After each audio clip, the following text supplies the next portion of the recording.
దీవించుము.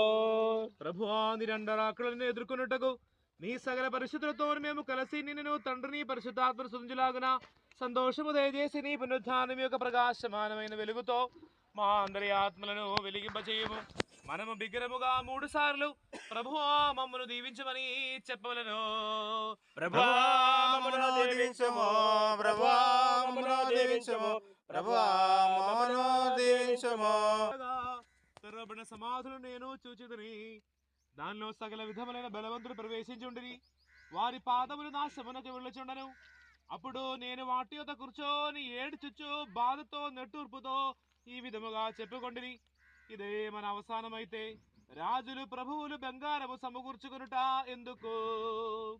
ఇదే మన అవసానమైతే ధనవంతులు తమ ధనమును గురించి గర్వించుట ఎందుకు? ఇదే మన అవసానమైతే పండితులు తమ పాండిత్యమందు అతిశయించుట ఎందుకు? ఇదే మన అవసానమైతే జ్ఞానులు తమ జ్ఞానములో విర్రవిగుట ఎందుకు? ఇదే మన అవసానమైతే అధికారులు తమ శక్తి యందు గర్వించుట ఎందుకు? ఇదే మన అవసానమైతే యౌవనస్తులు తమ సామర్థ్యమందు అతిశయించుట ఎందుకు? దైవీక సంగీతకారుడైన దావీదు తన కీర్తనలో మానవుడు తాత్కాలికమైన వాడని, వాని దినములు ఆవిరి వలె గతించిపోవునని, గడ్డి పువ్వలే వాడిపోని పాడిన విధముగా చనిపోయిన వారిని పునరుత్థానపరచువాడా నీకు స్తుతి.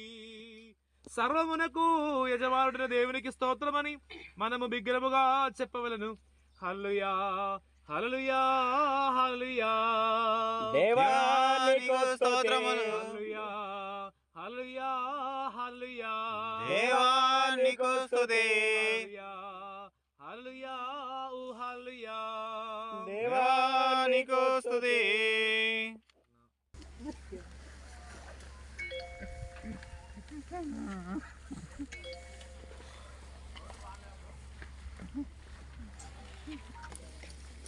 వరమేణ కొంచెం మట్టి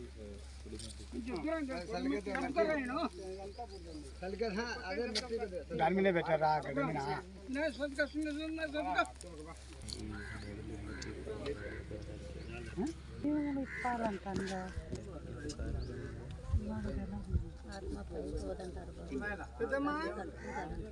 అట్ట కాదమ్మా, వచ్చినవాడు ఏమి తీసుకురా, మనం పోయేటప్పుడు ఏమి తీసుకోపోము. అది గుర్తు చేయడానికి కోసం అది చేస్తాం.